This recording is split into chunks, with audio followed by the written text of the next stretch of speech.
Coucou, c'est Flamendra, je suis coach de vie et je te souhaite la bienvenue dans mon podcast Savoure la vie. Si tu cherches à avoir une relation saine avec la nourriture, à bien nourrir ton corps et ton esprit, tu es au bon endroit. Ici, je vais te partager mes conseils, astuces et réflexions pour améliorer ta santé et ton bien-être physique et mental. Pour ça, on va parler de nutrition, de rapport au corps et à la nourriture, mais aussi d'état d'esprit et de regard sur le monde. Si tu souhaites soutenir ce podcast, je t'invite à le noter avec 5 étoiles et à le partager autour de toi. Tu peux aussi me retrouver sur mes différents réseaux sociaux sous le nom de Flamendra. Allez, sans plus attendre, c'est parti pour ce nouveau numéro. Bonjour et bienvenue dans un nouvel épisode de podcast. Alors aujourd'hui, c'est un épisode très spécial puisque je vais recevoir Chloé. Chloé est l'une de mes anciennes coachées et j'ai vraiment eu le plaisir de l'accompagner pendant 3 mois.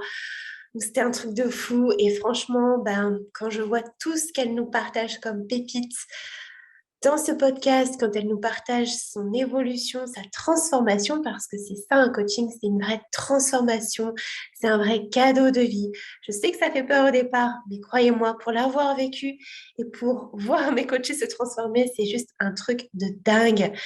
Donc voilà, Chloé va vraiment nous raconter comment ça se passait pour elle avant, tout ce que le coaching lui a permis de découvrir et d'appliquer au sein de sa vie et comment elle se sent et comment elle vit maintenant. Voilà, je vous laisse avec notre échange et j'espère qu'il pourra énormément vous inspirer. C'était beaucoup plus chaotique en fait, parce que je m'écoutais beaucoup moins. Je vais pas dire qu'aujourd'hui c'est parfait et que, j'arrive tous les jours à comprendre tout ce qui se passe en moi, mais je me forçais beaucoup plus à faire certaines choses et je me mettais beaucoup plus la pression. Notamment, j'aimais bien, j'avais déjà cette envie le matin de me lever, un peu plus tôt, enfin quand je dis tôt, c'est voilà, a avant 8 heures, mais mais j'avais du mal, je pense, je traversais une période où en fait j'avais besoin de ce repos-là, parce que j'ai toujours été une personne, par exemple, qui se lève tôt. J'ai jamais fait des énormes, grasses matinées et il y a une période de ma vie, il y a 2-3 ans où, je me réveillais beaucoup plus tard et je pense que mon corps en avait besoin, mais moi je refusais, je voulais pas, en fait. Et sauf que je me forçais à me lever tôt, souvent pareil, je me faisais une petite séance, une petite, pas petite, je me faisais une grosse séance de sport et il y avait des matins où j'avais envie, mais il y avait quand même plus souvent des matins où, j'avais pas super envie, mais je me disais: «Non mais allez, on le fait, ça va bien commencer ta journée et tout» et j'essayais de me convaincre de choses, enfin voilà, non pas que je juge les personnes, qui font une grosse séance de sport dès le matin et tout, je respecte, il y a pas de problème. Mais moi, à ce moment-là de ma vie, je me forçais en fait à certaines choses. Pareil, enfin, mon compagnon m'avait offert un piano que j'ai toujours et je me mettais vraiment la pression et voilà. Moi ça loupe pas quand je me mets la pression sur quelque chose.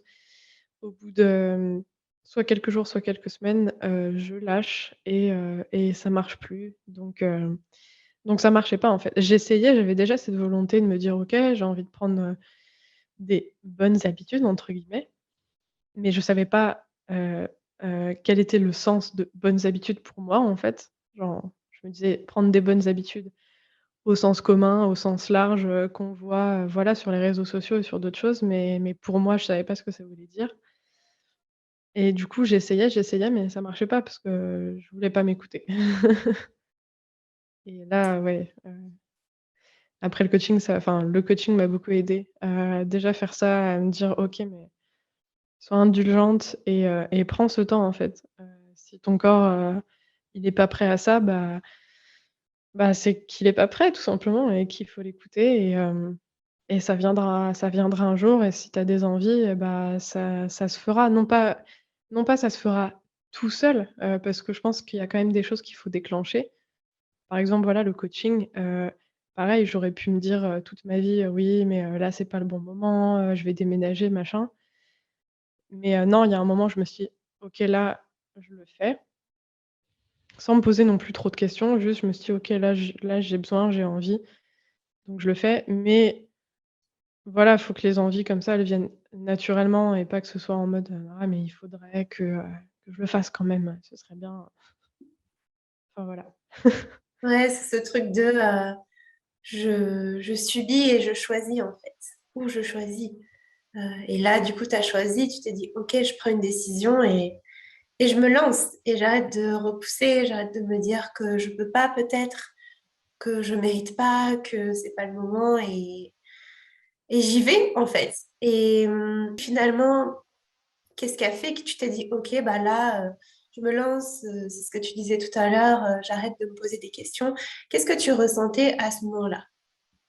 Je C'était à la fois un grand ras-le-bol, du fait, voilà, de oui, de me sentir mal dans ma peau et de comment dire? De me sentir mal avec, mon alimentation et à la fois, c'était une envie d'avancer, enfin, c'était vraiment ce sentiment, ça peut paraître presque, ça peut manquer de sensibilité, mais c'était presque, un sentiment en mode, «Bon, j'en ai marre, j'ai envie de passer à autre chose, en fait». Enfin, alors voilà, c'est évidemment, c'est jamais aussi facile que ça, mais là, c'était vraiment bon, enfin, ça me pourrit la vie, là, je commence à comprendre que je suis autre chose que juste ça et que je pense que je peux m'en sortir, que je suis pas définie, par mon trouble alimentaire et une fois que j'ai compris ça, en fait, voilà, je me suis dit: «OK, mais du coup, j'ai pas que ça dans ma vie, j'ai pas que ce trouble, j'ai envie de faire d'autres choses, j'ai envie, de reprendre le chant, de faire des activités qui me plaisent». En plus, j'ai toujours, plein d'activités que j'ai envie de faire donc du coup, voilà et c'est vraiment ça. Je me suis dit: «OK, bah, là, c'est le moment, je vais me lancer». Tant enfin, peu importe si, je déménage dans 2 mois, peu importe, voilà, genre là, j'en ai besoin et voilà, je pense que c'est vraiment cette pensée-là, à la fois ce ras-le-bol et cette envie de me dire: «Mais j'ai envie de vivre, j'ai envie de faire des choses». Voilà. Bah, encore une fois, bravo, hein, vraiment pour avoir sauté le pas parce que, bah, tu le sais, hein, pour moi, c'était un plaisir de t'accompagner et quand j'ai vu tout le chemin que tu as parcouru et là, tout ce que tu me disais, par rapport à ta vie d'avant et maintenant, enfin tes journées d'avant et tes journées de maintenant, c'est un truc de fou. Et d'ailleurs, est-ce que tu pourrais du coup, pour les personnes qui nous écoutent, bah, expliquer un petit peu ton parcours, voilà, comment est-ce que ça se passait avant de prendre l'accompagnement? Alors du coup, bah, déjà merci pour tes félicitations et puis, bah, pour moi aussi c'était un plaisir et tu m'as vraiment beaucoup aidée donc merci à toi et du coup avant, alors c'est ouf mais c'était tellement chaotique justement que j'ai un peu du mal à vraiment, décrire, comment ça se passait mais globalement, c'était vraiment beaucoup de pression tous les jours, enfin je pouvais pas penser à la nourriture de manière sereine. Il y avait toujours quelque chose, dès que je pensais à la nourriture, même si c'était simplement me dire: «OK, bah, il y a un moment, faut bien manger, du coup, qu'est-ce qu'on va cuisiner?» Même ça, c'était problématique et j'avais tout de suite des pensées très négatives qui venaient en mode, «Ah bah, oui, mais hier tu mangé ça, donc du coup, aujourd'hui, tu peux pas manger tel aliment» et cetera et bah, comme je l'ai dit, tout à l'heure, voilà, beaucoup de pression aussi sur, le sport, sur le fait de faire du sport, non pas pour me faire du bien et en me disant, «OK, ça va voilà, ça va m'aérer l'esprit, ça va me faire penser à autre chose», mais vraiment en me disant, «Je veux faire du sport pour perdre du poids», quoi. Enfin, c'était vraiment l'objectif. Et on peut avoir cet objectif. Je sais qu'il y a des gens qui ont cet objectif-là, dans leur vie sans avoir de troubles alimentaires. Je pense que ça peut être fait, de manière non toxique, mais moi, c'était vraiment, je déteste ce corps-là, je déteste le fait d'avoir, pris du poids ou autre et je veux pas, en fait, je veux pas accepter et je veux que ça parte. Mais du coup, bah, ça marchait jamais parce que j'étais tout le temps en stress et le corps, bah, quand il est tout le temps en stress, lui, il va chercher à se protéger et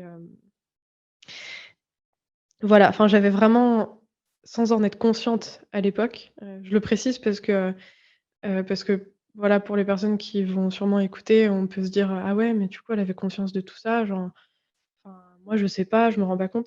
J'en avais vraiment pas conscience à l'époque, je le dis vraiment avec le recul, mais j'étais vraiment désynchronisée, en fait, mon mental et mon corps, ne fonctionnaient vraiment plus du tout ensemble. Mais voilà, je m'en suis rendu compte pendant le coaching et bah, globalement, ça faisait 1 an avec le confinement et cetera qu'en fait, mon corps avait un peu, lâché prise sur la nourriture et que du coup, mon corps vraiment me poussait à manger, tout ce dont il avait manqué pendant tant d'années.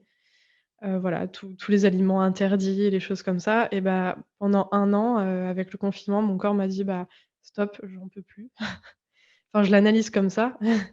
Pour moi, c'était vraiment ça a d'abord été un ras-le-bol de mon corps, en fait, en mode: «Non, non, là, j'ai besoin de tout ça, donc tu vas me le donner» et mon mental qui luttait derrière, mais qui du coup, bah, n'arrivait pas parce que, bah, voilà, le corps, lui, avait décidé que non, c'était stop, les restrictions, c'était stop.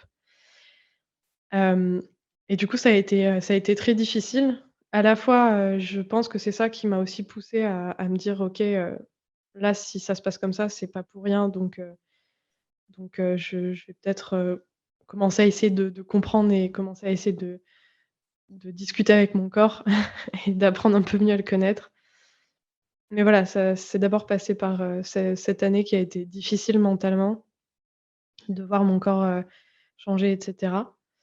Hem Et puis donc voilà, comme j'ai expliqué, ce qui m'a amenée au coaching ensuite. Tu disais tout à l'heure que tu avais pas conscience de tous ces Mmh. schémas un peu de pensée, très destructeurs finalement, que c'était chaotique et cetera. Et finalement, qu'est-ce qui t'a permis de prendre conscience de tout ça? Bah, du coup, comme je l'ai dit tout à l'heure, il y a eu un petit moment donc de ras-le-bol et de: «OK, j'ai envie de faire d'autres choses» et du coup, j'ai attaqué le coaching et bah, avec tout enfin déjà les conversations qu'on a eues ensemble, où tu m'as beaucoup parlé de, bah, à la fois de remise en question, de développement de soi, mais aussi, de bien-être et cetera. Les exercices que tu as pu me donner aussi. Ça m'a vraiment ça m'a fait réaliser beaucoup de choses et notamment cette chose que j'ai dit tout à l'heure qui est que je ne suis pas mon trouble alimentaire et je suis au-delà de ça.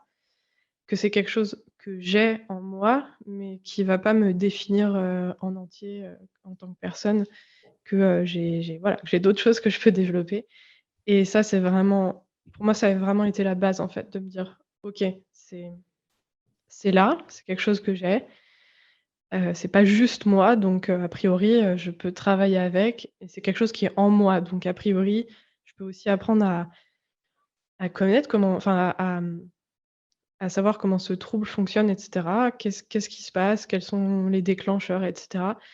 et moi, je suis très, très scientifique, très carrée comme personne là-dessus et j'ai besoin de comprendre les choses, en fait, pour, heu, pour que ça marche pour moi et pour, heu, comment dire? Pour avancer, en fait. Donc ça m'a beaucoup aidé justement déjà de comprendre ça, de me dire, «OK, c'est la petite voix du trouble alimentaire qui vient me parler et qui vient un peu me tourmenter» et cette petite voix, c'est quoi? Bah, c'est ma peur, en fait, c'est ma peur de grossir, ma peur d'avoir, un corps, un peu enfin qui prend plus de place et puis ma peur, au final, bah, c'est quoi derrière? C'est ma peur de pas être aimée, en fait, d'être rejetée parce que j'ai grossi, parce que, machin. Hem et donc ça m'a permis, voilà, d'analyser ça, de me dire: «OK, il y a des jours où cette petite voix, je vais essayer de la rassurer et il y a des jours où juste je vais la chasser et je vais lui dire: "Non, non, là, là tu me tourmentes pas, tu me fais pas souffrir"». Hem et donc bah, c'est passé par, pas mal, d'exercices, par le fait de ralentir et puis par, une phase qui peut faire peur et qui est pas forcément qui est à la fois agréable mais pas agréable au départ. Moi, ça a pas été trop difficile pour moi parce que comme je l'ai dit, mon corps avait déjà un peu lâché prise, pendant 1 an. Donc j'avais déjà repris, hem, une alimentation, assez, riche, on va dire, avec, beaucoup de choses, qui avant étaient interdites. Mais du coup, je suis passée par une phase où j'ai dû dire oui à mon corps et dire oui à toutes ses envies et voilà, donc tous les aliments, toutes les choses qui me faisaient peur et où je me disais: «Waouh, je vais devoir compenser, tout ça» et bah, non, là, cette fois, c'était OK, je laisse mon corps choisir parce que s'il me demande ça, c'est qu'il y a une raison et a priori, de toute façon, tant que je lui refuserai, il va me le demander. Donc le meilleur moyen de voir comment ça se passe, de voir comment il réagit à ça, c'est de lui donner et de lui faire confiance. Donc voilà, première étape, ça a été d'accepter, les sollicitations de mon corps et de lui refaire confiance. Donc voilà, c'est la période de faim extrême et hem et ça a été, je l'ai pas vécu, trop mal, ça a été pour moi.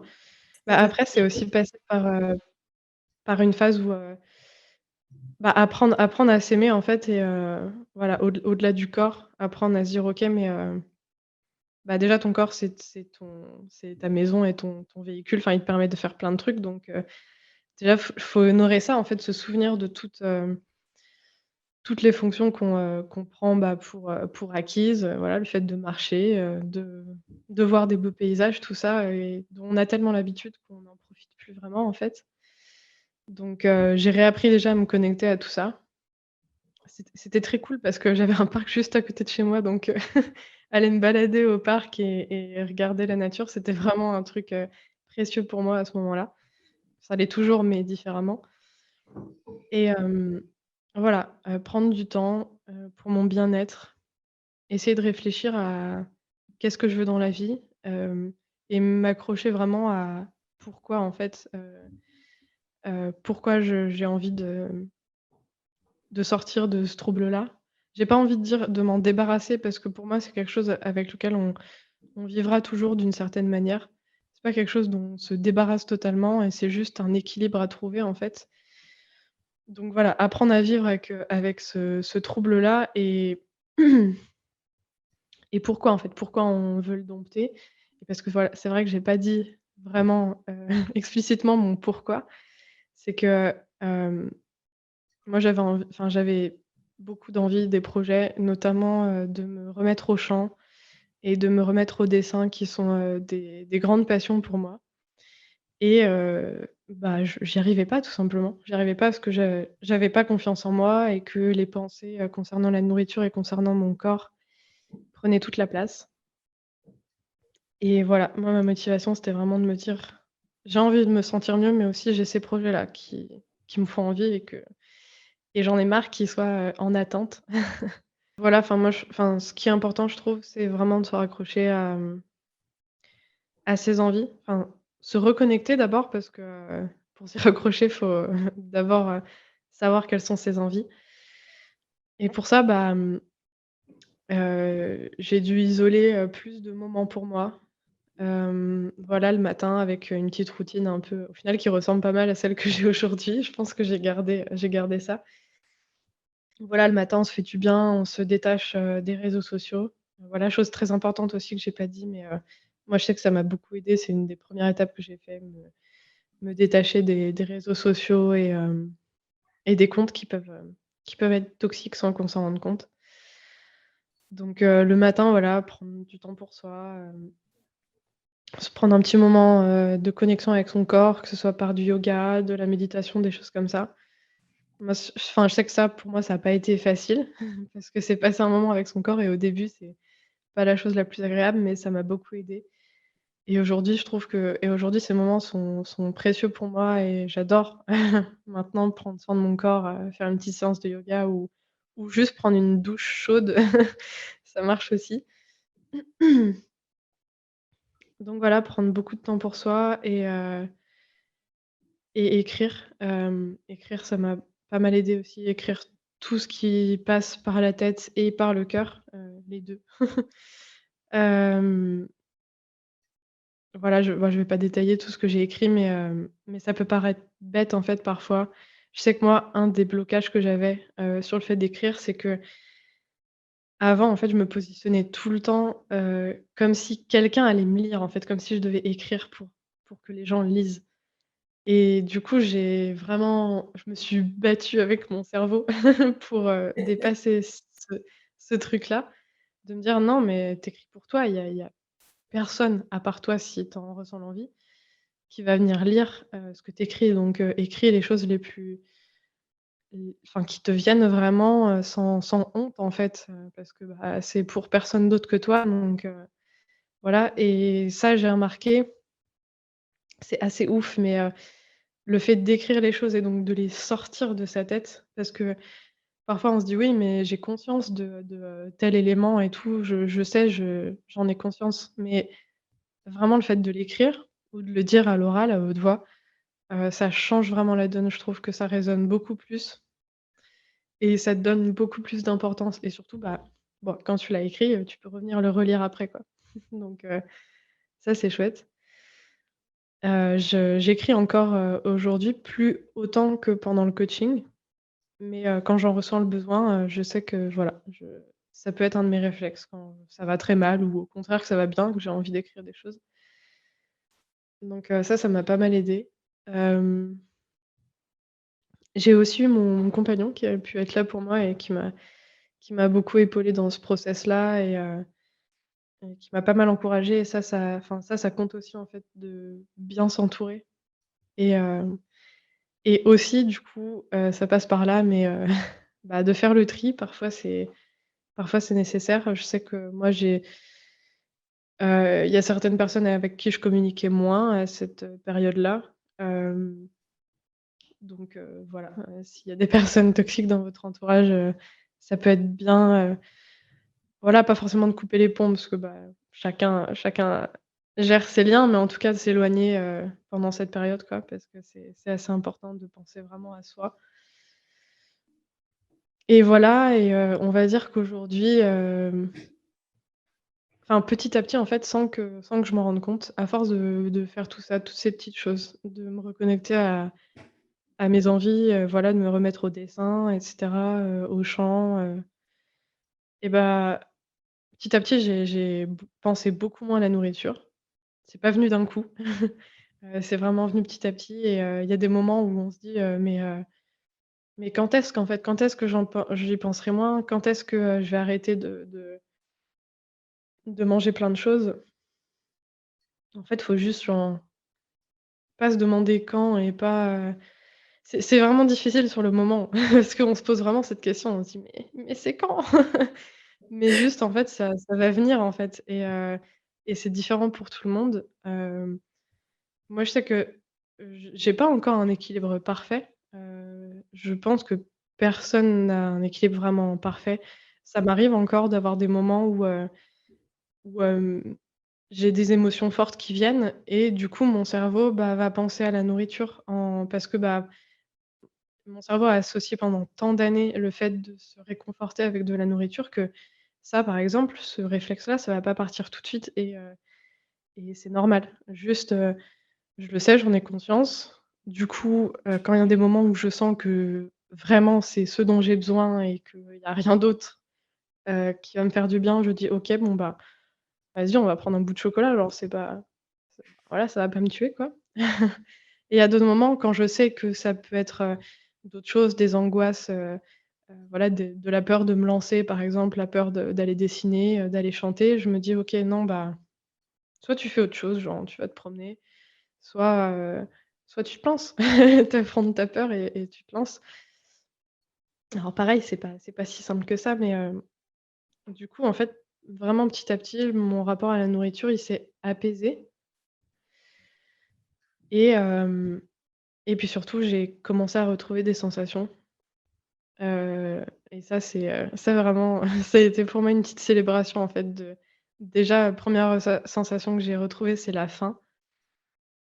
Sensation qui paraît super, évidente, à plein d'autres personnes, mais bah, comme comme d'autres gens qui ont des troubles alimentaires, c'est généralement une sensation qu'on a perdue, hem et la retrouver, c'était vraiment une célébration. J'étais vraiment contente et pour moi, c'était vraiment mon corps qui me disait: «OK, maintenant j'ai passé un cap, je te refais un peu confiance» et ça, c'était chouette et la sensation de satiété, elle est revenue beaucoup plus tard. Hem Encore aujourd'hui, c'est fluctuant, mais globalement, enfin, parce que pour moi, elle est plus dure à détecter. Bon, ce sera différent pour chaque personne, mais voilà donc aujourd'hui, on va dire que, j'ai plus du tout de pensée toxique par rapport à la nourriture. Enfin vraiment, il y a vraiment plus un seul moment où je me dis, «Ah, j'ai mangé ça, je vais devoir compenser», ou alors, «Non mais ça c'est trop gras et tout, faut que j'arrête d'en manger et tout». Enfin vraiment aujourd'hui tout est autorisé en fait chez moi. Genre je peux avoir du chocolat dans les placards, c'est pas un problème.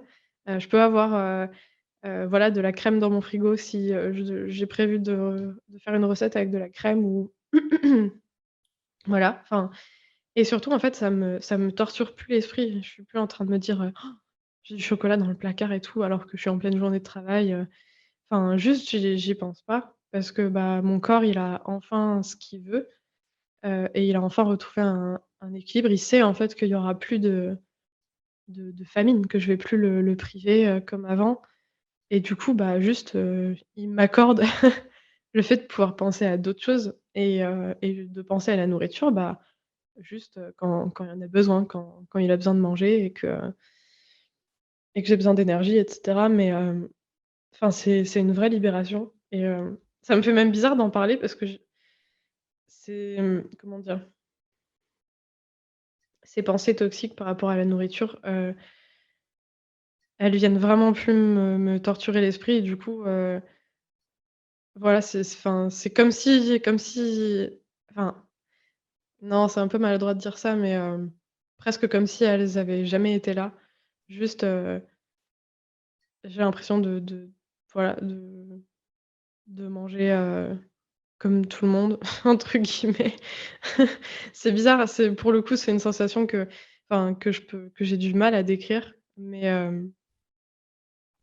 voilà, j'ai vraiment plus de moments, où je me torture l'esprit, avec ce que j'ai mangé la veille ou autre. Heu, Juste je mange et j'apporte à mon corps ce qu'il me demande et c'est assez ouf parce que, bah, je me rends compte que du coup, il me demande des choses très variées, en fait. Parce que voilà, une des choses qu'on se dit quand on est dans la faim extrême, c'est ce que je disais tout à l'heure, c'est: «Mais ça va jamais s'arrêter». Du coup, je vais juste prendre des «mauvaises habitudes» entre guillemets, et je vais toujours manger, que des gâteaux, que des choses grasses et cetera. En fait, non et je m'en rends compte maintenant du coup en parlant aussi, mais non, en fait, bah, au bout d'un moment, le corps juste, il est en mode: «OK, bah, j'ai eu ce que je voulais et que j'avais pas pu avoir pendant, X temps. Maintenant j'ai envie d'autre chose, voilà, aujourd'hui j'ai envie de fruits frais ou, d'une salade, de légumes et demain j'aurai envie, d'une assiette de pâtes et cetera. Enfin voilà, le cerveau lui-même, se charge, et le corps, se charge de vous dire, ce dont il a besoin en fait, chaque jour et ça va être différent chaque jour et ça c'est cool. C'est vraiment cool du coup parce que, bah, bon évidemment il y a des choses auxquelles il faut penser, quand on fait ses courses et cetera, il faut bien s'organiser un peu, mais c'est déjà plus instinctif et Mmh. c'est plus une torture quoi, d'aller faire ses courses. Bah, c'est Donc ça c'est super, cool. Ouais. super. Waouh, franchement, Chloé, tout ce que tu as partagé, c'est assez incroyable. Je pense franchement que ça va inspirer plein de gens. Là, ce que tu disais par rapport au fait que quand tu es dans la faim extrême, tu as l'impression que ça va jamais s'arrêter. Mais en fait, bah si. Et ben ça, sache que je l'ai beaucoup encore en coaching et je rassure les personnes à ce sujet. Et voilà, tu l'as vécu aussi. Donc tu te rends bien compte que bah oui, après, le corps, il a des envies variées, ça change parce que tout est en mouvement et que c'est au corps, au cerveau de réguler tout ça. Mais tout ce que tu as partagé, c'est incroyable. Enfin, je pense que tu t'en rends compte du chemin que tu as parcouru. Mais là, en t'écoutant, j'étais transcendée. Je me disais, waouh, tout ce que tu as fait comme cheminement et au-delà de ça, toute la vie que ça t'apporte aujourd'hui, en fait. Et tu disais tout à l'heure que c'était petit pas par petit pas. Et ça, c'est très important de le conscientiser, de se dire que bah non, ça va pas arriver tout de suite, que ça va prendre un peu de temps. Et on s'en rend pas compte aussi. Voilà, on se rend pas compte quand on tombe dans les troubles alimentaires, mais quand on en sort aussi, je trouve qu'il y a ce côté de c'est petit pas par petit pas. Donc c'est pas un truc qui va venir sonner à ta porte et te dire waouh, ça y est. c'est pas un truc de fou, mais c'est petit à petit que tu sens qu'il y a des choses qui changent en toi. Mais là, franchement, tout ce que tu me dis, moi, bah déjà, ça me fait trop plaisir. Franchement, tu peux être tellement fière de toi quand tu dis, bah, j'ai l'impression que ces pensées toxiques, elles n'ont jamais existé. Mais waouh, c'est ultra puissant, quoi. De se dire que, ben, non, ce n'est pas toi. Ça faisait partie de toi, c'était voilà des pensées, mais les pensées, c'est pas qui on est en fait. On peut choisir nos pensées. Et, et donc c'est beau tout ce cheminement que tu as fait. Et j'ai une question, je pense, qui va pas mal intéresser les gens qui nous écoutent.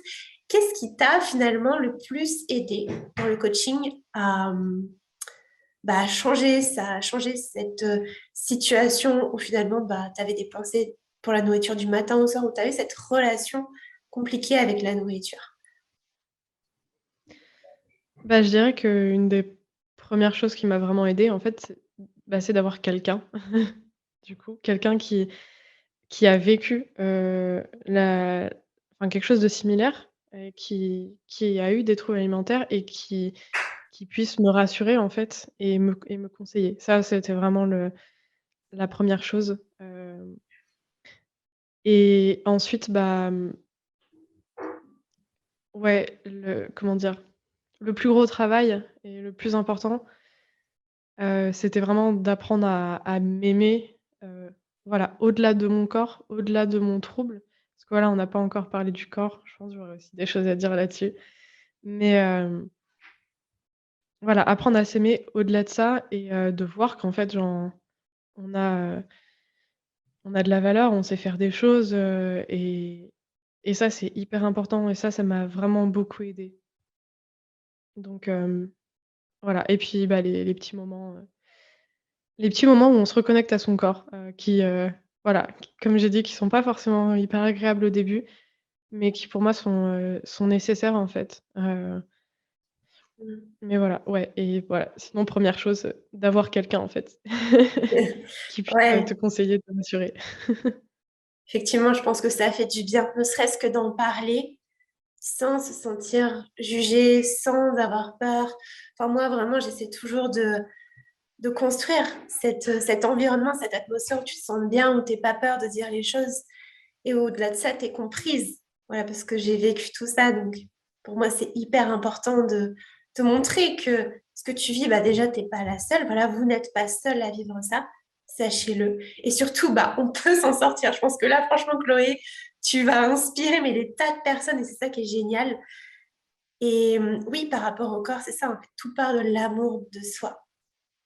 Voilà, de l'amour de soi. Si on ne s'aime pas, si on ne se respecte pas, en réalité, ça a des impacts dans toute notre vie. Et du coup, tu voulais parler un petit peu du rapport au corps. Qu'est-ce qui t'a aidé finalement à renouer avec ton corps, à te dire, OK, il est avec moi, il n'est pas contre moi. Et finalement, ben, c'est pas en voulant le changer, en voulant qu'il rentre dans telle taille de pantalon ou qu'il pèse tel poids que je me sentirais mieux. Qu'est-ce qui t'a permis de changer ta relation à ton corps?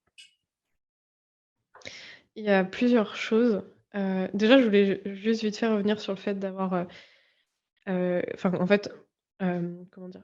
Je suis tout à fait d'accord avec toi sur le fait que, ouais, se sentir compris, c'est vraiment énorme parce que je voulais pardon, je voulais préciser autre chose, c'est que, mon père, il est médecin et on pourrait se dire: «Oui, mais du coup, bah, avec, un parent médecin, peut-être que, j'aurais pas dû, entre guillemets, tomber dans des troubles alimentaires», et bah, si, voilà, sans aucune offense, à mon père que j'aime beaucoup, mais voilà, ça veut rien dire, et lui, même quand je lui parlais de ça et de mes troubles, bah, il comprenait pas. Même, enfin, sans s'en rendre compte, et voilà, sans comment dire?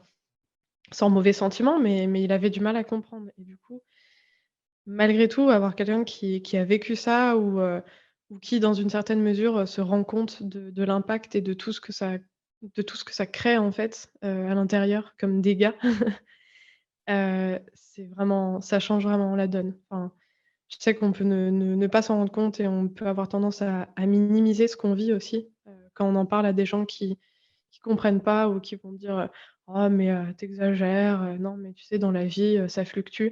Oui, mais non, c'est plus complexe que ça. Voilà donc ça c'est important et ça va avec le fait de prendre soin de vous en fait, c'est trouver des gens qui comprennent et qui minimisent pas, ce que vous vivez. Ouais, ça c'est méga important. C'est clair. Mais merci de le dire parce que ça fait écho, hein. Tu sais qu'il y a beaucoup de personnes, bah, pareil, qui viennent me voir au départ et qui ont été voir des médecins, qui ont été voir des psychologues, qui ont été voir dans des cliniques même, et qui, bah, au-delà parfois même de pas être compris, se font rejeter ou se font traiter de façon irrespectueuse. Et c'est vrai que pour moi, c'est waouh, quoi. Ça me fait vraiment, bah, ça me touche, quoi. Je l'ai vécu aussi, ça me touche. Donc ouais, je pense que c'est important et merci. Merci vraiment de faire cette précision-là. Parce que, encore une fois, il y a beaucoup de personnes aussi que je vois qui se disent, OK, bah, je vais aller voir un médecin, je vais aller voir, voilà, du personnel qui parfois, en fait, a pas toujours les connaissances. Voilà, les médecins, c'est vrai que ça reste généraliste. Et là, on est sur quelque chose de très spécifique, hein. En vrai, même les psychologues, je le vois. Et j'ai rien contre les psys, hein, pas du tout, au contraire. Mais parfois, c'est difficile de comprendre tous ces schémas de pensée. Et moi-même, en toute honnêteté, si j'avais jamais vécu ça, mais je ferais pas ça, tu vois, parce que je comprendrais rien. Je me dis, mais attends, et voilà, aujourd'hui, j'en suis capable parce que j'ai vécu ça, donc je mets ça dans un tiroir et je le réouvre et je regarde et je me dis, ah oui, c'est vrai que je pensais comme ça. Puis après, je referme le tiroir et je reviens à ma vie. Donc, ouais, merci. Et par rapport, du coup, ouais, au rapport au corps, on va revenir à ça parce que ça, c'est un gros sujet, je pense. C'est un peu Oui, aussi ouais, l'origine du truc. très gros Voilà, comment sujet. ça a évolué? Alors du coup, des choses qui m'ont aidée, bah, déjà, comme j'ai dit tout à l'heure, donner à son corps, ce dont il a envie. Hem, donc voilà, la période de faim extrême.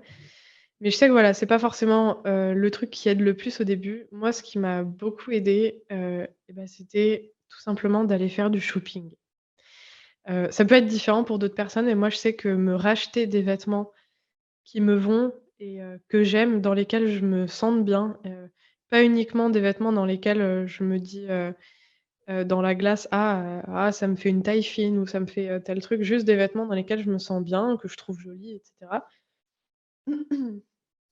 Ça m'a vraiment aidée, à me dire, «Mais OK, en fait, je peux encore bien me sentir, dans certains vêtements et puis, voilà, je peux me lever le matin et me dire que je vais m'habiller et du coup que» parce que voilà, s'habiller le matin, c'est un moment qu'on passe avec son corps. Donc je sais à quel point quand on n'aime pas son corps ou qu'on voudrait le voir différent, c'est un moment qui est difficile. Le fait de se dire: «Je vais devoir sortir donc je vais m'habiller» et cetera, ça peut être vraiment, compliqué. Donc avoir des vêtements dans lesquels on se sent bien et quels que soient les vêtements, hein, ça peut être des vêtements moulants, des vêtements, amples, peu importe. Tant qu'on se sent bien dedans, je sais que ça change vraiment la donne et ça aide vraiment mentalement. Hem, enfin voilà, moi je sais que c'était le cas, quand j'avais, grossi en fait, et voilà, enfin ça non plus c'est pas un gros mot, le fait de grossir, voilà, c'est juste Ouais. un fait, c'est juste, voilà et voilà, moi ça s'est passé, quand j'avais grossi, j'avais du mal, vraiment j'avais mal vécu le fait de plus pouvoir porter certains vêtements et au bout d'un moment, je me suis sentie prête à aller en racheter des nouveaux, à les essayer et cetera et vraiment, enfin, j'aurais pas suspecté. Mais ça m'a fait un bien fou après quand je suis revenue chez moi et que j'avais ces vêtements qui m'allaient bien, que je mets encore aujourd'hui. Hem Mhm. et ouais, ça c'est vraiment un pas de géant. Aussi autre chose, qui a fait, je pense, du bien à mon corps, je me suis pas rendu compte tout de suite, je pense, mais c'était de ralentir et d'arrêter, de faire, des séances de sport interminables, voilà, de me forcer, à faire, 45 minutes, de course à pied ou d'autres choses, ça aussi, bah, déjà, ça m'a laissé le temps de faire d'autres choses, donc c'était cool et ça a aidé mon corps aussi à récupérer, en fait, parce que, dans ces moments-là et notamment dans la période où vous commencez un peu à essayer de sortir de ça, donc avec la faim extrême et cetera. Le corps, il a vraiment besoin de se recharger et je sais que c'est une période où j'ai été, beaucoup plus fatiguée. J'ai pas fait du tout, pas du tout de sport pendant des mois, mais je crois que mon corps en avait vraiment besoin, en fait. Enfin et ça, du coup, je remercie la moi d'il y a quelque temps, de m'être, accordé ça et d'avoir dit, «OK, je te laisse tranquille», à mon corps. Parce que, aujourd'hui, ça va tellement mieux, du coup, grâce à ce repos, en fait, que je me suis accordé. Enfin, voilà, faire une trêve, en fait. Se dire qu'on a envie de se reconnecter à son corps, mais à la fois qu'on le laisse tranquille un peu. Qu'on le laisse recharger ses batteries et se dire, parce que lui aussi, en fait, dans ces moments-là, mentalement, on sait plus où on est perdu et on sait plus quoi faire. Mais le corps aussi, en fait, il est complètement perdu et il se dit: «Waouh, mais qu'est-ce qui se passe? Qu'est-ce que qu'est-ce que je fais et comment j'avance?» Et du coup, il a besoin lui aussi de cette trêve, pour repartir ensuite et pour se dire: «OK, là tout va bien, ça va». Donc voilà, ouais, ce qui m'a beaucoup aidé à ralentir et me racheter des choses qui me font du bien. Voilà, pour d'autres personnes, ça peut être, je sais pas, hem, aller au spa, voilà, ça c'est un truc aussi qui me faisait du bien. Je suis pas allée au spa et tout, parce que financièrement, j'avais d'autres préoccupations. Mais voilà, me prendre un bain ou une douche bien chaude avec, des petites bougies, des choses comme ça c'était vraiment un moment de plaisir, et de détente, autant du coup mental que physique. Hem, mais voilà, pour d'autres personnes, ça va être, je sais pas, aller chez le coiffeur et s'accorder un moment de bien-être avec, une nouvelle coupe de cheveux, mais voilà, à la fois un massage, des choses comme ça. Aller, faire ses ongles ou même complètement autre chose, aller dans la nature et marcher, mais marcher pour le plaisir vraiment d'être dans la nature, d'entendre les oiseaux, les feuilles qui bougent et cetera. Moi, je sais que c'est quelque chose qui me parle beaucoup, mais ouais, voilà, trouver vraiment, reconnectez-vous à quelque chose qui vous parle, essayez de vous souvenir, en fait, ce qui vous faisait du bien quand vous étiez petit, par exemple. Moi, je sais que voilà, enfin, la nature pour moi, ça a toujours été c'est mon élément.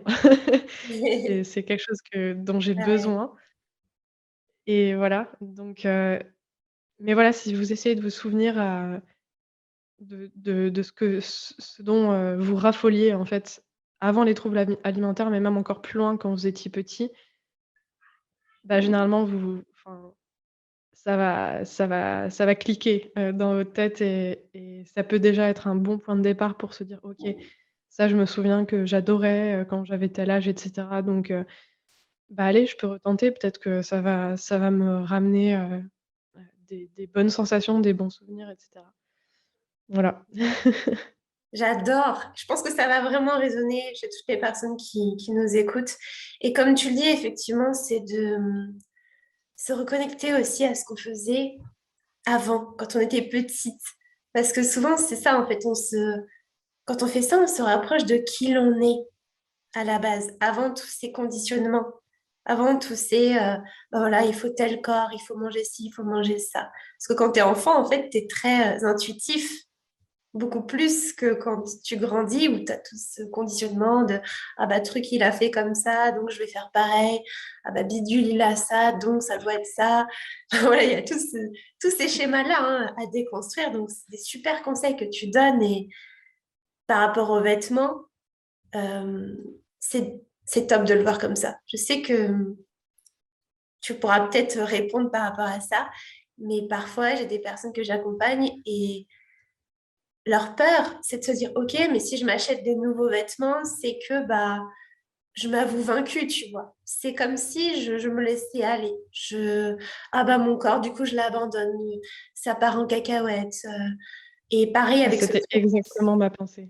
Voilà. Après, ce truc du repos aussi, c'est ah bah du coup, oui, mais c'est des calories qui s'accumulent. Mais du coup, je vais grossir indéfiniment. Mais voilà, qu'est-ce que tu pourrais répondre à ça du coup maintenant par rapport à où tu en es aujourd'hui? Qu'est-ce que tu dirais?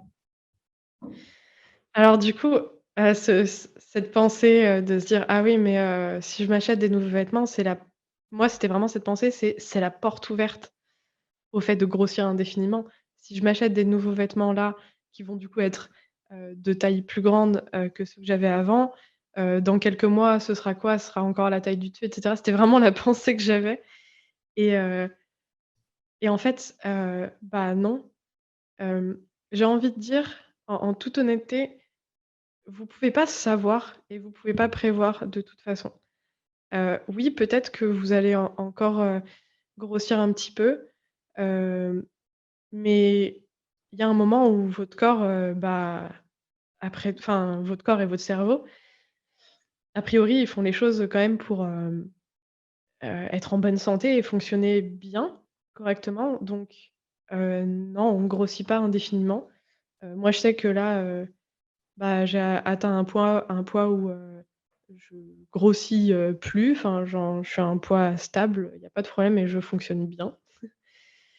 Donc non, c'est pas on grossit pas indéfiniment et surtout, moi, je sais que ce qui m'avait aidé à l'époque, bah, c'était cette pensée-là, mais surtout de se dire: «De toute façon, je sais pas ce qui se passera dans 6 mois». Heu, Ça revient au fait, je me permets d'en parler là, mais bah, hier, j'ai été témoin d'un accident, devant chez moi, où un arbre est tombé sur une voiture. Bon, bah, voilà, enfin, voilà, en soi, la vie peut s'arrêter à n'importe quel moment. Du coup, peu importe, si dans 6 mois, bah, heu, tu as perdu ou pris une taille. En plus, on pourrait discuter aussi longuement de quoi penser des tailles, des vêtements de grande distribution et cetera. Mais c'est autre chose encore.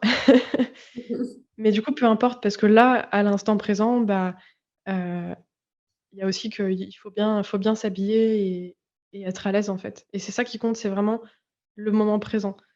Et à partir du moment où moi, je me suis accordé ça et de me dire, «Non, tant pis, enfin, tant pis, oui, ça fait mal au cœur, il y a certains vêtements que j'arrive plus à mettre et ça me fait peur, c'est sûr, mais j'en ai tellement besoin, du coup, accordez-le-vous, heu, essayez au moins, en fait, parce que oui, ça fait peur et vous aurez peur jusqu'à la cabine d'essayage, c'est normal, mais accordez-vous d'affronter cette peur et de voir ce qui se passe. Et moi, je suis confiante, je suis sûre que vous serez content, contente, heu, après avoir acheté ces vêtements qui vous vont. Et voilà, et ce qui compte, en fait, c'est d'être content à ce moment-là. C'est pas de se dire: «Oui, mais peut-être que dans 6 mois, ça se trouve, ces vêtements-là non plus, je pourrai plus les mettre». Bah oui, mais tant pis. Enfin, c'est les vêtements, ils sont là, pour,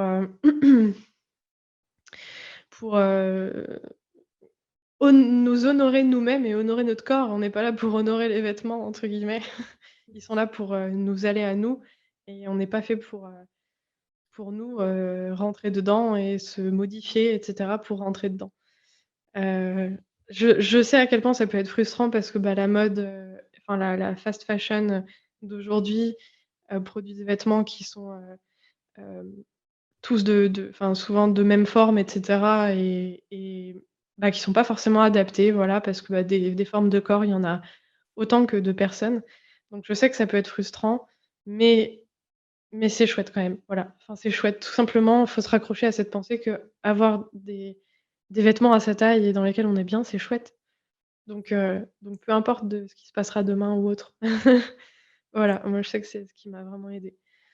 J'adore. Franchement, moi, je suis. Ah, j'aime trop ce que tu dis et c'est magnifique, c'est exactement ça. Et tu as insisté sur un point très important, sur lequel j'insiste beaucoup, beaucoup, beaucoup, et qui est valable vraiment pour toute la vie, hein.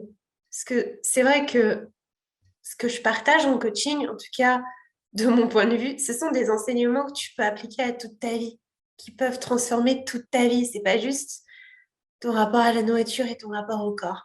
Et cette notion, c'est la notion d'instant présent. de dire, OK, j'honore mon corps là, maintenant. Et je me dis pas, bon, bah, quand j'aurai, je sais pas, perdu 5 kilos, ah bah là, oui, là, je pourrais me faire plaisir, là, je pourrais m'acheter des trucs, là, je pourrais sortir, là, je pourrais avoir, je sais pas, un copain. Non, tu existes ici et maintenant. Et ce que tu disais tout à l'heure, là, ce que tu me parlais, bah, avec ces vents, en ce moment, il y a des vents aux Pays-Bas, à Londres, etc.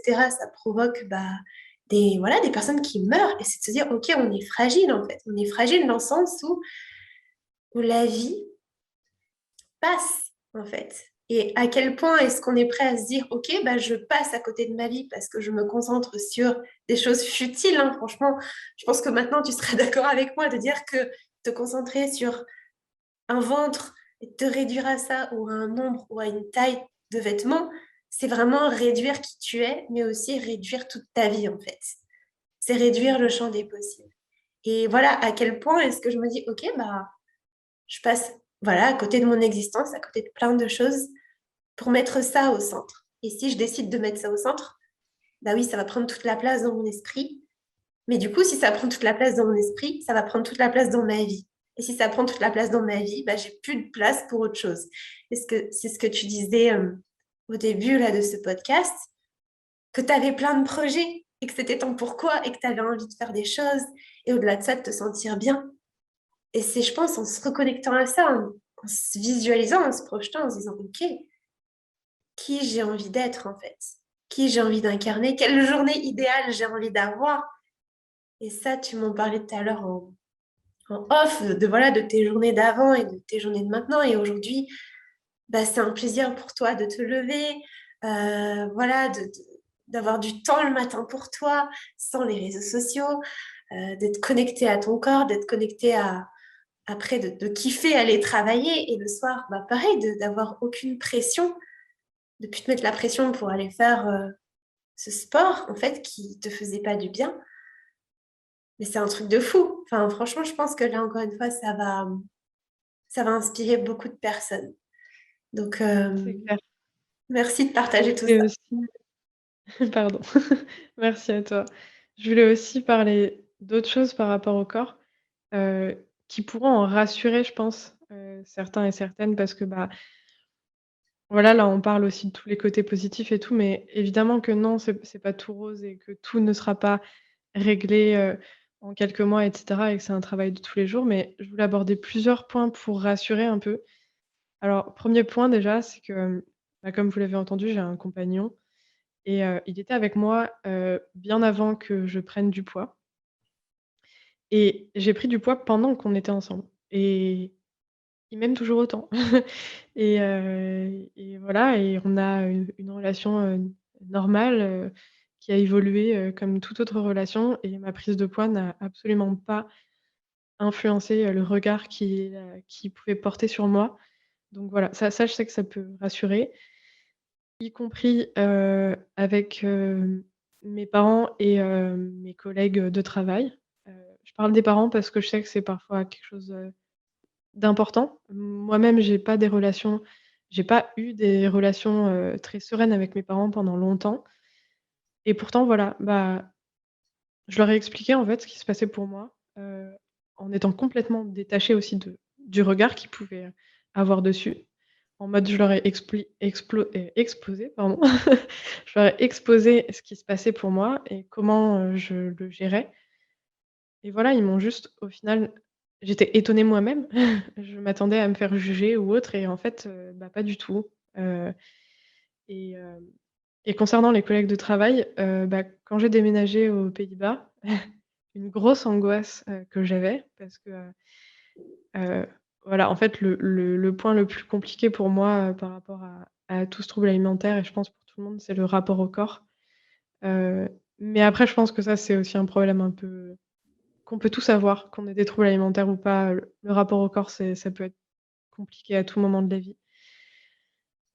Une des grosses angoisses que j'avais en déménageant, c'était de me dire: «OK, bah, je vais voir mes collègues en présentiel», parce que mon bureau est basé aux Pays-Bas et j'angoissais, en fait.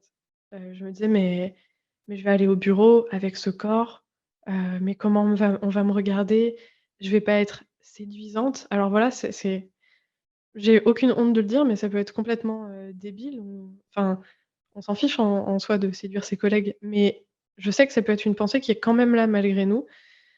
C'est de se dire: «Ah mais je vais pas être, enfin, je me sens pas belle, je vais pas être belle, on va me juger, voilà, je vais pas être une bonne collègue» et cetera et je suis allée au bureau et il s'est rien passé de de négatif. En tout cas, il s'est rien passé, en rapport avec mon corps ou quoi. Juste j'étais au bureau et j'ai travaillé avec mes collègues, on a plaisanté ensemble, on est allés manger ensemble, et et voilà et tout va bien, en fait et ils s'en foutent complètement, C'est c'est exactement ça et super que tu parles de ça parce que, je sais que c'est une peur. On se dit on voit son corps changer, mais Mmh. comme on est tellement concentré sur notre propre corps et voilà, j'en parle parce que encore une fois, je l'ai vécu, hein, voilà, j'ai pris, bah, moi, plus de 20 kilos dans ma guérison et j'étais tellement concentrée sur: «OK, bah, là, ça a bougé de 3 millimètres», que moi, j'arrêtais pas de le voir forcément.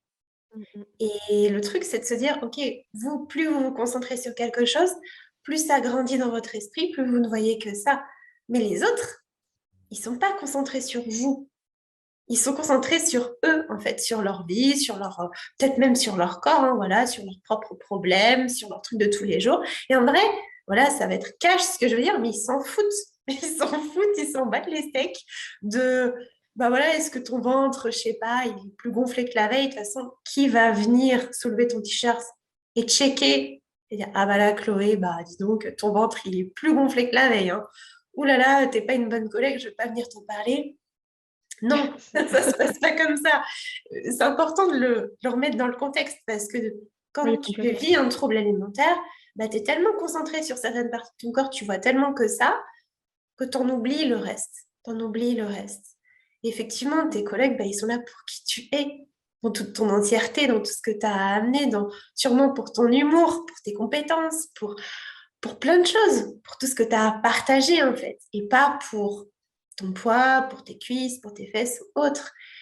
Et encore une fois, merci pour le partage par rapport à ton conjoint, parce que je sais que bah, ça peut être une peur de se dire, OK, je vais plus plaire, on va me quitter.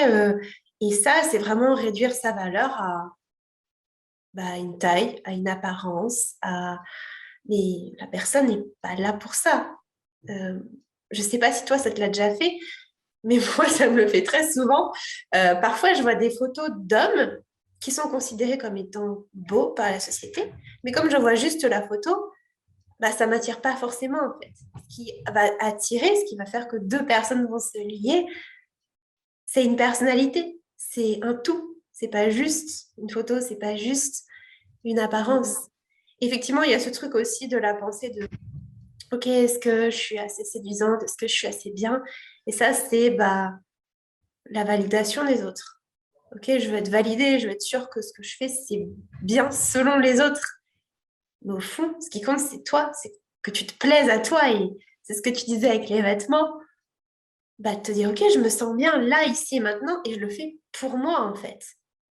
Et plus tu te sens bien avec toi, ici et maintenant, plus tu peux être bien avec les autres aussi. Et te dire, OK, j'ai des beaux vêtements, voilà, je me sens à l'aise. Bah forcément, tu vas te sentir plus à l'aise avec les autres que si tu te dis, OK, ben, je vais me forcer à me rentrer dans mon jean ultra serré. Tu vas pas être bien en fait. Et puis tu vas avoir ces pensées de oh là là, tu te rends compte là, t'es vachement serré, ça va pas du tout. Et ça va t'ancrer dans le truc. Donc, je trouve ça super puissant ce que tu partages. Je suis persuadée du fond du cœur que ça va résonner chez les personnes qui nous écoutent. Ah oui, au final, voilà, de se dire tout simplement que, bah, les gens, ils sont la plupart du temps pas là pour ça, et bon, bah, si vous connaissez quelqu'un qui est là pour ça, juste pour regarder, votre joli minois et que le reste vous leur les intéresse pas, bon, bah, voilà, c'est pas, soit des bons amis ou autre.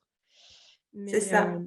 Ouais, c'est un truc que je dis souvent, si la personne est juste là, si la personne finalement s'éloigne de toi parce que tu as pris du poids ou que tu en as perdu, enfin que ton corps change en gros, bah c'est pas une personne avec qui tu as envie de passer du temps. C'est pas une personne qui t'aime pour ton entièreté. Voilà, je pense que c'est l'entourage, hein, c'est ce truc aussi de voir avec qui tu as envie de passer du temps, avec qui tu as envie de construire quelque chose. avec qui tu te sens bien? Quelles sont les personnes qui te poussent vers le haut? Et je préciserai quand même, malgré tout, que ça veut pas dire qu'on n'a pas le droit de parler de notre trouble si on en ressent le besoin.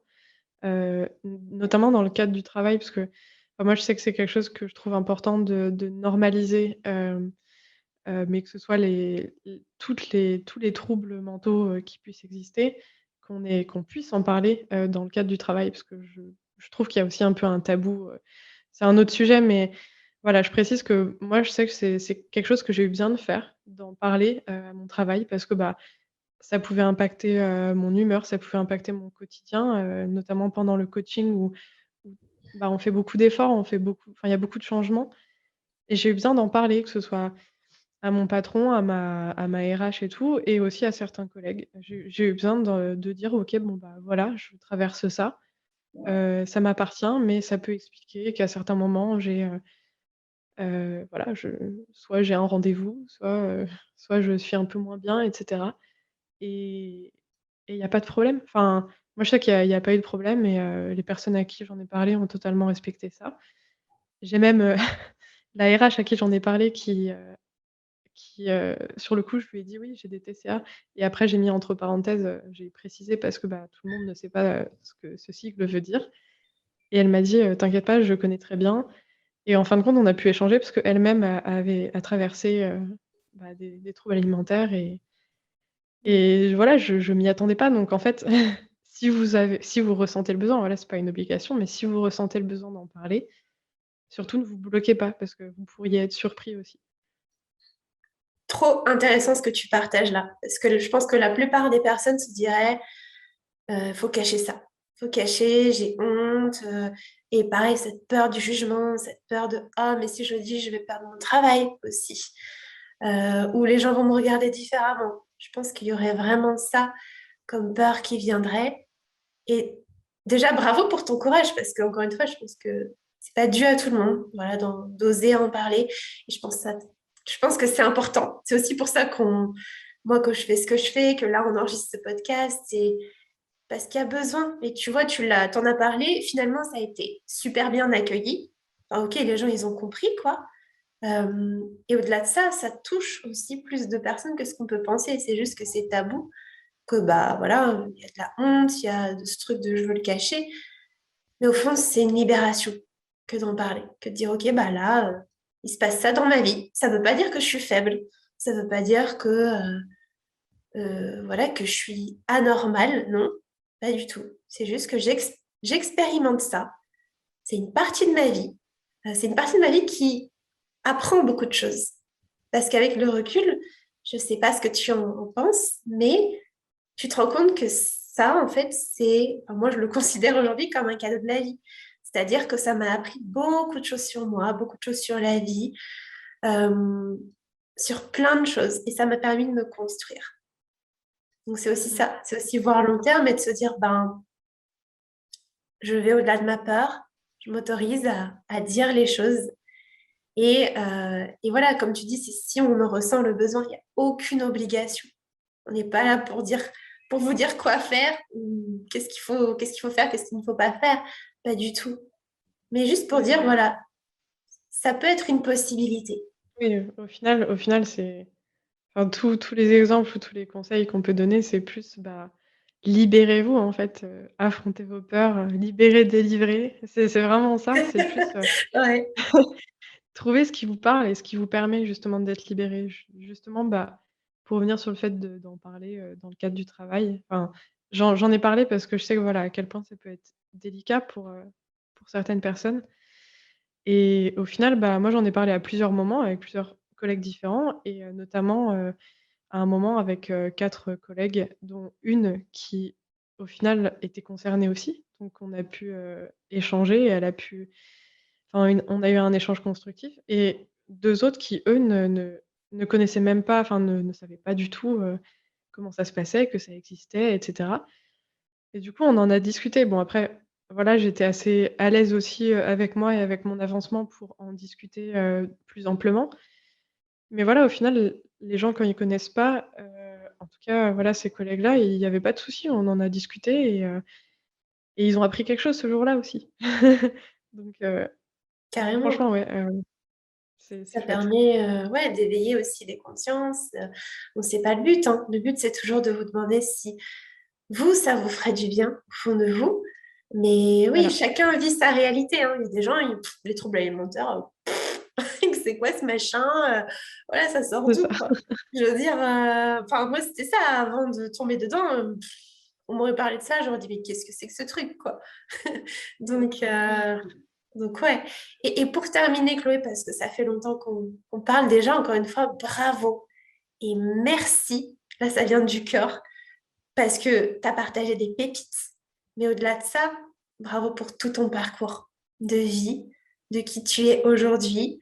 Moi, je suis trop, trop heureuse de te savoir heureuse, de te sentir heureuse, de savoir que tu savoures ta vie, que tu profites. Alors, ça ne veut pas dire que tout est rose, hein. On a toujours des problèmes dans la vie, hein. Même moi aujourd'hui, j'en ai, sauf qu'ils sont de Oui, voilà. différents ordres. Voilà, c'est pas ah bah ça y est, je suis guérie et tout est rose, non. Il y a d'autres trucs. La vie, c'est des hauts, des bas. On est humaine et c'est OK. Et pour terminer, j'aimerais te demander, finalement, qu'est-ce que tu dirais à une personne qui aujourd'hui, bah voilà, elle est dans ta situation où tu étais avant de commencer le coaching? Qu'est-ce que tu lui conseillerais? Bah, je lui dirais, enfin, déjà, merci beaucoup encore pour tes félicitations et surtout merci à toi, bah, parce que voilà, enfin, si tu avais pas été là, ça aurait été complètement différent et merci beaucoup. Hem, Bah, ce que je dirais à quelqu'un qui était dans ma situation il y a quelques mois, c'est, heu, bah, la personne avec qui tu passeras, le plus de temps dans ta vie, au final, c'est toi-même.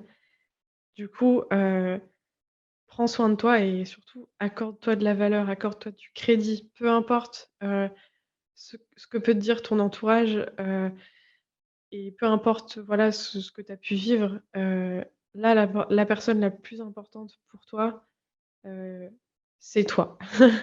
Du coup, prends soin de toi et prends du temps pour toi. Accorde-toi le bénéfice du doute aussi, prends des risques, affronte, les choses qui peuvent te faire peur, même si tu as des projets. Moi, je sais que, heu, par rapport, à mes projets, de chanter et cetera, avant, j'étais tout le temps tétanisée en me disant: «Non mais enfin, des chanteurs, des chanteuses, il y en a à l'appel, il y en a plein, il y en a déjà assez». En fait, je me disais: «Il y en a déjà assez, il y a pas de place pour moi». Mais si, en fait, il y a de la place pour vous et il y a de la place pour tout le monde parce qu'en fait, voilà, si on prend l'exemple du chant, ce qui va toucher, c'est ce qui va toucher, ce qui va vous toucher vous quand vous entendez quelqu'un chanter, c'est ce qu'il met, c'est l'amour et la passion qu'il met dans ce qu'il fait, au final. C'est pas, est-ce que, cette personne est parfaite ou autre et du coup, si vous faites ce que vous aimez et que vous avez envie de le partager, heu mais enfin, c'est votre passion et votre amour de ce que vous faites qui va attirer et surtout, en fait, qui va vous épanouir vous et ça, c'est super important. Donc se lancer dans les projets, déjà, avant tout pour soi parce que, bah, ça fait du bien de faire ce qu'on aime et heu et penser, voilà, au reste et aux autres après, en fait. Vous faire passer en priorité vous. Voilà. Yes, j'adore, ouais. Tu es la personne la plus importante de toute ta vie. Et ça, c'est une phrase que j'aime beaucoup. Et aussi de dire, bah, finalement, du début de ta vie jusqu'à la fin de ta vie, tu es et tu seras toujours avec toi-même. Voilà. Et les autres, Mmh. bah, ce sont des personnes qui vont faire partie de ton parcours de vie, mais ils ne sont pas toi. C'est pas eux qui ressentent tout ce que tu ressens. Voilà. Et on perçoit tous la réalité de façon différente et comme tu l'as très bien dit, on a tous notre place. Ça, c'est une impression, c'est un peu un biais du cerveau de penser que, ah bah oui, bah il y a déjà tellement de chanteurs, du coup, je ne peux pas. Non, tu as ton unicité, tu as ta voix, et au-delà de ça, tu as ta façon de chanter. Même si tu chantais une chanson qui existe déjà, bah, ça existe, hein, c'est, comment on appelle ça, un Un remix ou je sais cover. pas quoi. Voilà, et ben ça existe. Et pour autant, bah c'est différent. Ça a beau être les mêmes paroles, ça a beau être la même chanson, pour autant c'est différent parce que c'est toi. C'est ta touche personnelle. Donc, merci encore. Et dernière petite question, qu'est-ce que tu dirais à une personne qui ressent le besoin de se faire accompagner, de se lancer dans un coaching, mais qui hésiterait, qui se dirait, ben non, c'est pas le moment, ça va rien m'apporter, c'est trop cher, j'ai déjà tout essayé, du coup, ça va pas marcher. Qu'est-ce que tu pourrais dire à ces personnes-là? Bah, moi, je dirais que, pour reprendre mon exemple, moi, quand je me suis lancée, hem, j'allais, déménager, dans un autre pays, genre 2 mois après m'être lancée. Donc on pourrait se dire que c'est déjà la situation, assez complexe et dans laquelle, classiquement, on se dirait: «Ah bah non, je vais pas me lancer maintenant parce que je vais déménager, ça va être chaud, quoi». Bah non, en fait, enfin, vraiment, si vous sentez que c'est le moment et que déjà a priori si vous avez commencé à regarder, voilà, du coaching ou des choses comme ça et que vous êtes sensibilisé à ça, c'est qu'il y a quelque chose, c'est qu'il y a vous avez une envie, un besoin. Donc moi, j'ai envie de dire, lancez-vous. J'aurais pas forcément de conseils sur la question financière parce que je sais que ça peut, ne pas être évident, mais voilà, économiser si vous en avez le besoin, si vous en avez la possibilité, pardon, mais offrez-vous cette chance, en fait. Moi, je pense vraiment que c'est ça et moi, il y a vraiment eu un moment où juste, je me suis plus posé de questions, je me suis dit: «OK, c'est le moment». Bon, bah, par exemple, pour parler de toi, Flamendra, je te suivais sur Instagram depuis, je pense déjà février 2021 et au début, j'étais pas prête. Au début, il y avait même des moments où je pense je rejetais, ce que je voyais et j'étais en mode: «Non, je suis pas prête à penser ça et tout». Et il y a un moment où voilà, je suis revenue et je me suis dit: «OK, là, c'est le bon moment et je me lance». Peu importe, si j'ai un déménagement, si j'ai un truc. En fait, il y aura toujours des choses dans votre vie qui pourront être des potentiels obstacles, mais bah, c'est comme ce qu'on disait, l'autre fois, ça doit pas vous empêcher de vivre et de saisir les opportunités au moment présent et voilà. Si vous en ressentez le besoin, que vous hésitez, vous savez pas si ça vous va vous apporter des choses, pardon, moi je dis que si, ça va vous apporter des choses. Peut-être pas forcément exactement ce que vous attendez ou ce que vous imaginez, mais ça va vous faire avancer, d'une manière ou d'une autre. Ça va être dans tous les cas un tremplin donc moi je dis, foncez. J'adore. Moi, c'est aussi souvent ce que je dis, hein, c'est un tremplin. Et il n'y a pas de réussite ou d'échec, il n'y a pas de... Non, c'est pas soit je réussis, soit j'échoue. C'est une transformation de vie. En tout cas, moi, je vois ta transformation, Chloé. Elle est incroyable. Je pense vraiment que les gens vont être impressionnés, sincèrement, par tout ce que tu as partagé. Donc, merci d'avoir aussi accepté mon invitation, d'être là, de partager ta voix. Ta voix est importante. Tout ce que tu dis, ça va toucher plein de personnes. Donc, j'ai beaucoup de gratitude.